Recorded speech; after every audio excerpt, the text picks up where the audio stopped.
इस कहानी की शुरुआत में हमें एक रेस कोर्स दिखाया जाता है जहां काफी सारे घोड़ों के बीच रेस चल रही थी। यहीं हमें जोंग नाम का एक आदमी दिखाया जाता है जो अपने साथियों के साथ इस रेस को बहुत ज्यादा एंजॉय कर रहा था।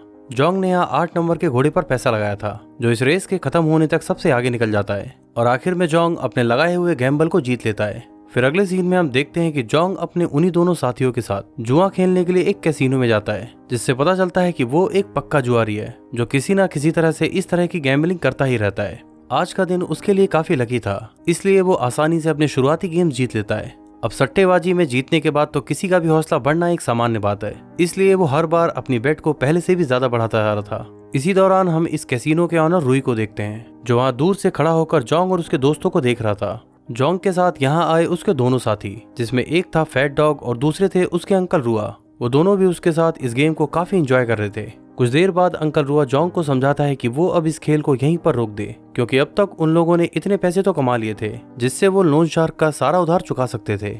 लेकिन जोंग को लग रहा था कि आज उसके ऊपर किस्मत मेहरबान है, इसलिए वो ओवर कॉन्फिडेंस में अपने इस खेल को जारी रखता है। इसके बाद जब एक गेम के दौरान जोंग को काफी अच्छे कार्ड्स मिलते हैं तो वो इतना ज्यादा ओवर कॉन्फिडेंस हो जाता है कि अपना कमाया हुआ सारा पैसा इसी गेम के ऊपर लगा देता है। लेकिन इस बार किस्मत उसका साथ नहीं देती और वो देखता है कि उसके ओपोनेंट के पास उससे भी ज्यादा अच्छे पत्ते थे, यानी कि जोंग अपना सारा कमाया हुआ पैसा अब हार चुका था। और इसी गुस्से और फ्रस्ट्रेशन में वो इस कसीनो को छोड़कर अकेला ही यहाँ से चला जाता है। आज की ये रात न्यू ईयर ईव थी, इसलिए ज्यादातर लोग अपने घरों से निकलकर इस रात का मजा ले रहे थे।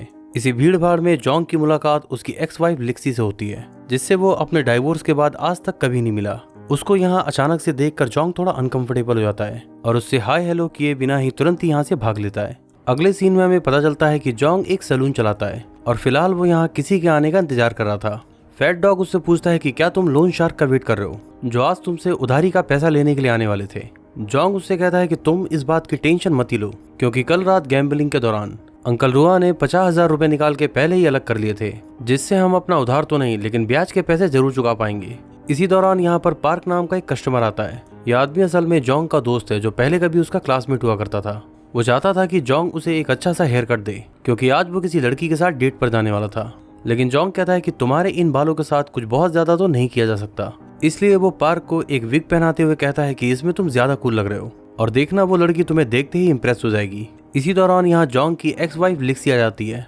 जोंग उसे यहाँ पर देखकर बिल्कुल भी खुश नहीं था, इसलिए वो उसे यहाँ से जाने को कहता है। लेकिन लिक्सी उसे ये कहते हुए जाने से मना कर देती है कि वो यहाँ एक बहुत ही जरूरी बात करने के लिए आई है। वो कहती है कि मैं यहाँ अकेले नहीं बल्कि हमारे बेटे को भी साथ लेकर आई हूँ।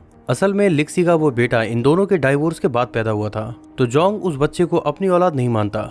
लिक्सी कहती है कि मैं तुमसे पहले भी कई बार कह चुकी हूँ कि वो तुम्हारा ही खून है और इसीलिए आज मैं सबूत के तौर पर उसकी डीएनए रिपोर्ट भी लेकर आई हूँ। तो अगर तुम चाहो तो हॉस्पिटल जाकर इस रिपोर्ट के साथ अपना डीएनए मैच करवा सकते हो। लेकिन जोंग ठहरा एक अनपढ़ आदमी, तो वो इन बातों पर बिल्कुल भी भरोसा नहीं करता। लिक्सी कहती है कि फिलहाल मुझे तुमसे एक छोटी सी मदद चाहिए। असल में वो 1 महीने के लिए कहीं बाहर जाने वाली थी, तो वो इन 30 दिनों के लिए अपने बेटे लियांग को जोंग के पास छोड़कर जाना चाहती है और इसके लिए वो जोंग को 50,000 रुपए भी देने वाली है। वैसे तो जोंग इस बात को मानने वाला नहीं था, लेकिन पैसों की बात सुनकर वो आखिरकार राजी हो जाता है। जाने से पहले लिक्सी कहती है कि वो लियांग का हेयर कट कर दे, इसके बाद वो यहाँ से चली जाती है। जोंग उसका हेयर कट करना नहीं चाहता था, इसलिए वो अंकल रुआ से ये करने को कहता है। लेकिन फिर जैसे ही वो अपना काम शुरू करते हैं तो लियांग इधर उधर भागने लगता है। लियांग कहता है कि वो सिर्फ अपने फादर जोंग से ही बाल कटवाएगा, लेकिन जोंग उसके बाल काटने के लिए बिल्कुल भी राजी नहीं होता। जोंग के साथी उसे पकड़कर फिर से चेयर पर बैठाने की कोशिश करते हैं तो वो इधर उधर भागने लगता है, जिस वजह से इस सैलून का काफी सारा सामान गिरकर टूटने लगता है। जोंग और उसके साथियों को समझ नहीं आता कि आखिर ये लड़का इतना अजीबोगरीब तरह से बिहेव क्यों कर रहा है। लेकिन पार्क, जो खुद पेशे से एक टीचर था, उसे देखते ही समझ जाता है कि ये बच्चा दूसरे बच्चों की तरह नॉर्मल नहीं है। वो उन लोगों को समझाता है कि उसका पीछा करना बंद करो, वरना वो इसी तरह से तोड़फोड़ करता रहेगा। इधर दूसरी तरफ हम लिक्सी को एक बस में कहीं जाते हुए देखते हैं। अपने फोन में कुछ फोटोज देखते हुए उसे जोंग के साथ अपना पास्ट याद आने लगता है। यही फ्लैशबैक में हम देख पाते हैं कि आखिर क्यों इन दोनों के बीच डाइवोर्स हुआ था। असल में उन दिनों भी जोंग को जुआ खेलने की काफी बुरी लत थी। फिर एक दिन जब लिक्सी उसे ऐसा करने से रोकती है तो बहसबाजी के दौरान इन दोनों के बीच झगड़ा काफी ज्यादा बढ़ जाता है। लिक्सी का यहाँ अचानक से आना जोंग को अच्छा नहीं लगता, इसलिए वो गुस्से में उसे बहुत ज्यादा डांटते हुए उसके ऊपर पानी फेंक देता है। लिक्सी इस बात से बहुत ज्यादा हर्ट होती है और फिर उसी रात वो अपना सारा सामान पैक करके उस घर को छोड़ देती है। कुछ घंटों बाद जोंग को भी अपनी गलती का एहसास होता है, तो वो लिक्सी को रोकने के लिए उसके पीछे जाता है। लेकिन तभी रास्ते में कुछ डेब्ट कलेक्टर्स उसे पकड़ लेते हैं जो काफी देर से उसे ही ढूंढ रहे थे। अपना उधार ना चुका पाने की वजह से जोंग को उन लोगों से मार भी खानी पड़ती है। कहानी एक बार फिर से प्रेजेंट में आती है, जहां हमें दिखाया जाता है कि जोंग की शॉप पर पार्क अपनी किसी फीमेल फ्रेंड के साथ आया था। इस लेडी का नाम है मिस एंजेलिना, जो किसी एनजीओ के माध्यम से समाज सेवा का काम करती है।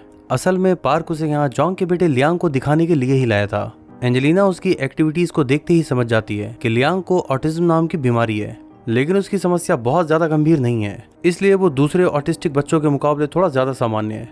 वो लियांग का फोन चेक करने के बाद इन लोगों को बताती है कि इसमें हर कुछ घंटों के बाद के लिए एक अलार्म सेट है, क्योंकि ऐसे बच्चों को अपने डेली रूटीन के बारे में कुछ भी याद नहीं रहता, इसलिए इनको खाना खाने से लेकर स्कूल जाने तक हर बात याद दिलानी पड़ती है। इसी दौरान फैट डॉग उसकी स्कूल आईडी देखकर कहता है कि ये बच्चा तो हमारे लिए एक गुड लक चार्म है, क्योंकि इसके डेट ऑफ बर्थ के हिसाब से इसका ड्राइवर नंबर 8 है, जो कि चाइना में बहुत लकी माना जाता है।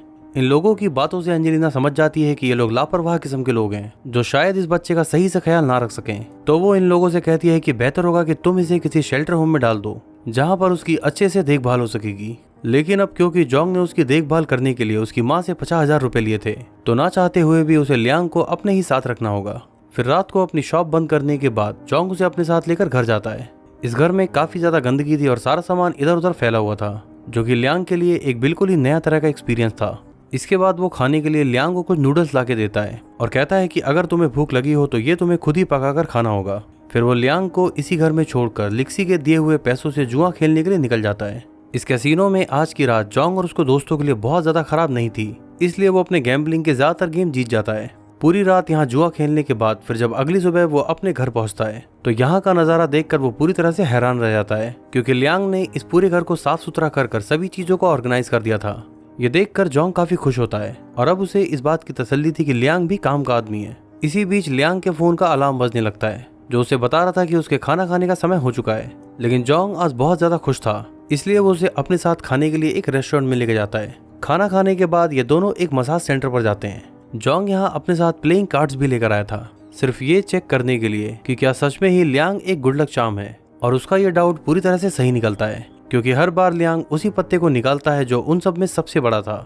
उसे अब काफी हद तक इस बात की तसल्ली हो चुकी थी, तो आज रात वो लियांग को भी अपने साथ कसीनो में लेके जाता है और लियांग की वजह से वो यहाँ काफी सारे छोटे मोटे गेम जीत भी लेता है। लेकिन तभी अचानक से लियांग के फोन का अलार्म बजने लगता है, जिसमें लिखा था कि उसके सोने का समय हो चुका है। जोंग उसे इस अलार्म को इग्नोर करके यहाँ पर रुकने को कहता है, लेकिन ऑटिस्टिक बच्चे अपनी पूरी जिंदगी कुछ फिक्स पैटर्न्स पर ही जीते हैं, तो आखिरकार जोंग को उसे अपने साथ लेकर घर वापस जाना ही पड़ता है। इसके कुछ घंटों बाद जब जोंग की आंखें खुलती हैं, तो वो देखता है कि अपने उधार दिया हुआ पैसा वापस लेने के लिए लोन शार्क उसके घर पर आए हैं। तेजी नाम का एक बंदा इन लोगों का बॉस है, जो जानता है कि पिछले 2 दिनों में जोंग ने गैम्बलिंग से अच्छे खासे पैसे जीते हैं, तो अपने कमाए हुए सारे पैसों को देकर जोंग को अपना कर्जा चुकाना ही पड़ता है। अगली रात वो फिर से लियांग को अपने साथ गैम्बलिंग के लिए कसीनो लेकर जाना चाहता था, लेकिन काफी कोशिशों के बाद भी जब लियांग उसके साथ नहीं जाता, तो वो अकेले ही जुआ खेलने के लिए उस कसीनो में पहुंच जाता है। लेकिन आज की रात उसके लिए बिल्कुल भी लकी नहीं थी और अपने बचे हुए पैसों को हारने के साथ साथ वो अच्छा खासा उधार भी कर लेता है। इधर दूसरी तरफ हम देखते हैं कि लियांग अपने घर में एक चूहे को देखकर काफी ज्यादा डर गया है और उसे भगाने के लिए वो एक झाड़ू लेकर घर में इधर उधर चला रहा है, जिस वजह से घर का ज्यादातर सामान नीचे गिर के टूटने लगता है और एक बार फिर से ये घर पहले जैसा ही बन जाता है। कुछ घंटों बाद जब जोंग अपने घर वापस लौटता है, तो यहाँ की हालत देखकर वो गुस्से से पागल हो जाता है, क्योंकि वैसे भी कल रात उसने गैम्बलिंग में काफी सारे पैसे हारे थे। तो फिलहाल वो अपने गुस्से पर कंट्रोल नहीं कर पाता और लियांग पर चिल्लाते हुए उसे बेल्ट से मारने लगता है। इसी दौरान लियांग का फोन नीचे गिर जाता है, जो कि एक तरह से उसकी लाइफ लाइन थी। तो जैसे ही उसे उठाने के लिए वो नीचे झुकता है, उसका सर एक टेबल से टकरा जाता है, जिस वजह से उसे अच्छी खासी चोट लग जाती है। तो उसकी मरहम पट्टी करवाने के लिए जोंग उसे एक डॉक्टर के पास लेकर जाता है। एंजेलिना और पार्क भी इस क्लिनिक पर पहुंच चुके थे। एंजेलिना पार्क से कहती है कि तुम्हारा दोस्त एक लापरवाह आदमी है, जो इस बच्चे की बिल्कुल भी देखभाल नहीं कर पा रहा, तो बेहतर होगा कि जल्द से जल्द इसे किसी शेल्टर होम में डाल दिया जाए। पार्क भी जोंग पर काफी गुस्सा करता हुआ कहता है कि तुम्हारी गैम्बलिंग की लत की वजह से ही तुम इस बच्चे पर अत्याचार कर रहे हो। जोंग उसके मुंह से अपने खिलाफ ये सच नहीं सुन पाता, इसलिए वो गुस्से में तुरंत ही वहां से बाहर चला जाता है। इसके बाद वो एक मोबाइल शॉप पर पहुंचकर लियांग के फोन को रिपेयर करने के लिए देता है। इसी दौरान वो लियांग के फोन में अपनी और लिक्सी की काफी सारी पुरानी फोटोज देखता है। ये देखकर वो अपनी जिंदगी की उन पुरानी यादों में खो जाता है, जब जोंग लिक्सी से पहली बार मिला था। लिक्सी उस समय एक सोशल वर्कर हुआ करती थी, जो अपने बॉस के ऑर्डर पर एक दिन जोंग से मिलने के लिए जाती है, क्योंकि जोंग उस समय नशेड़ी और बिगड़ैल बच्चों को सुधारने के लिए उन्हें कुछ महीनों तक अपने हॉस्टल में रखा करता था। लिक्सी यहाँ अपने साथ एक एनरुई नाम का लड़का लेकर आई थी, जो कि यहाँ पहुंचते ही किसी लड़के का वॉलेट चोरी कर लेता है, जिसकी वजह से उस पर गुस्सा करते हुए लिक्सी उसे बुरी तरह से डांटने लगती है। लेकिन जोंग उसे रोकते हुए कहता है कि इस तरह के बच्चों से एंग्री होकर नहीं, बल्कि पेशेंस के साथ डील करना चाहिए। इसके कुछ दिनों बाद जब एक गुंडा लिक्सी के साथ छेड़छाड़ कर रहा था तो इत्तेफाक से जोंग वहां पहुंचकर लिक्सी को उससे बचाता है। फिर धीरे धीरे इन दोनों के बीच नजदीकियां बढ़ने लगती हैं और एक दिन सही मौका देखकर जोंग उसे शादी के लिए प्रपोज कर देता है। लिक्सी भी उसे पसंद करने लगी थी तो वो तुरंत ही इस शादी के लिए मान जाती है। कहानी में एक बार फिर से प्रेजेंट का सीन दिखाया जाता है जहाँ जोंग अपने घर पहुंचकर लियांग से अपनी गलती के लिए माफी मांगता है। इसके बाद आने वाले दिनों में वो लियांग के साथ काफी अच्छे से बर्ताव करता है और हर गुजरते दिन के साथ ये दोनों किसी बाप बेटे की तरह साथ रहने लगे थे। इन दोनों को एक दूसरे की कंपनी काफी पसंद आ रही थी, जिस वजह से जोंग ने कसिनो जाकर जुआ खेलना भी बंद कर दिया था। फिर एक दिन जब ये दोनों किसी रेस्टोरेंट में बैठे खाना खा रहे थे तो जोंग उससे पूछता है कि क्या तुम्हें पता है कि तुम्हारा फादर कौन है। लियांग कहता है कि मैंने इस बारे में मॉम से कई बार पूछा, लेकिन जब भी मैं उनसे ये सवाल पूछता था तो वो हमेशा नाराज हो जाती थी, जिस वजह से मैंने उनसे अपने फादर के बारे में पूछना छोड़ दिया। जोंग को असल में ये बात हमेशा से पता थी कि लियांग उसका ही बेटा है, लेकिन फिर भी वो अपनी जिम्मेदारियों से बचने के लिए उसे नहीं अपनाना चाहता था। लेकिन अब इन दोनों के बीच का रिश्ता पहले से काफी बेहतर हो चुका था। फिर एक दिन जब ये सब लोग जोंग की शॉप पर खाली समय में कुछ मस्ती कर रहे थे तो तभी अचानक से लोन शार्क तेजी अपने कुछ गुंडों के साथ यहाँ आ जाता है। अंकल रुआ को इस बात पर बड़ी हैरानी होती है कि जोंग ने अभी तक अपना उधार नहीं चुकाया।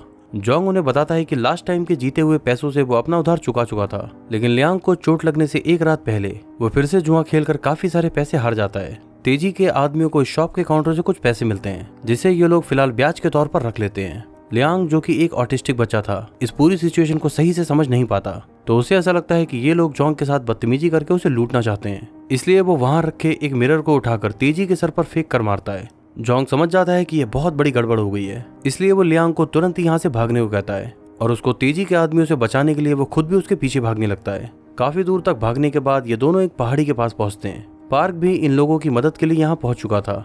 वो कहता है कि हमें पुलिस को कॉल करना चाहिए, लेकिन जोंग कहता है कि उससे कोई फायदा नहीं होने वाला, इसलिए वो लियांग को पार्क के पास यहीं छोड़कर खुद ही तेजी से बात करने के लिए वापस अपनी शॉप पर जाता है। वो तेजी के सामने गिड़गिड़ाते हुए अपने बच्चे को माफ करने की भीख मांगता है और उसे समझाने की कोशिश करता है कि उसका बेटा दूसरे नॉर्मल बच्चों से थोड़ा अलग है। लेकिन कुछ ही देर में उसे पता लगता है कि तेजी के लोग लियांग को भी पकड़कर यहाँ ले आए हैं। जोंग उनसे बहुत रिक्वेस्ट करता है कि वो लोग लियांग को छोड़ दें, लेकिन पहले तो तेजी जोंग की अच्छे से पिटाई करता है और फिर इसके बाद जब वो लियांग को मारने के लिए उसकी तरफ बढ़ता है तो वैसे ही जोंग वहां रखा एक रेजर उठाकर तेजी को हॉस्टेज बना लेता है। इसी दौरान यहाँ एक नए आदमी की एंट्री होती है जो असल में उस कसीनो का मालिक रूई था। तेजी और उसके गुंडे रूई और उसके आदमियों से डरते हैं, इसलिए उन्हें समझ नहीं आ रहा था कि अब आगे क्या करना है। रूई उन लोगों से कहता है कि ये उसका फेवरेट सलून है और वो हमेशा से अपने बाल यहीं से कटवाता आ रहा है, इसलिए बेहतर होगा कि तुम लोग बिना कोई ड्रामा किए चुपचाप यहाँ से निकल जाओ। तेजी और उसके गुंडे डर के मारे यहाँ से भाग जाते हैं। इसके बाद उसका हेयर कट करते समय जोंग उसे शुक्रिया कहता है तो रूई उससे कहता है कि आपने शायद मुझे पहचाना नहीं, और यहाँ हमें पता चलता है कि रूई असल में वही लड़का है जिसे आज से 17 साल पहले जोंग ने उसे अपने हॉस्टल में रखकर उसकी मदद की थी। जोंग को ये सब कुछ जानकर काफी खुशी होती है क्योंकि बदले में आज रूई ने भी उसकी हेल्प की है। अगले सीन में हम देखते हैं कि पार्क जोंग को एडवाइस देता है कि वो लियांग को रनिंग की ट्रेनिंग के लिए उसके क्लास में लेकर आए, क्योंकि आज जब ये सब लोग तेजी से बचकर भाग रहे थे तो उसने नोटिस किया कि लियांग काफी अच्छा दौड़ता है। फिर अगले दिन जोंग पार्क की बात मानकर उसे वहां ले जाता है, लेकिन इन लोगों से अनफेमिलियर होने की वजह से लियांग अकेले उन लोगों के साथ नहीं दौड़ पा रहा था, तो वो जोंग को भी अपने साथ दौड़ाने लगता है, जिस वजह से इन लोगों की ये एक्टिविटी ट्रेनिंग से ज्यादा फन बन जाती है। फिर ऐसे ही हंसते खेलते कुछ दिन और बीत जाते हैं और ऐसे ही ये लोग रनिंग के साथ साथ काफी सारा एंजॉय भी करते हैं। इसी दौरान जोंग उससे कहता है कि अगर तुम चाहो तो मुझे पापा कहकर बुला सकते हो, लेकिन फिलहाल लियांग इस चीज के लिए तैयार नहीं था। फिर एक दिन रनिंग करते समय वो रास्ते में लगे एक बड़े से एलईडी के सामने रुककर उसे देखने लगता है।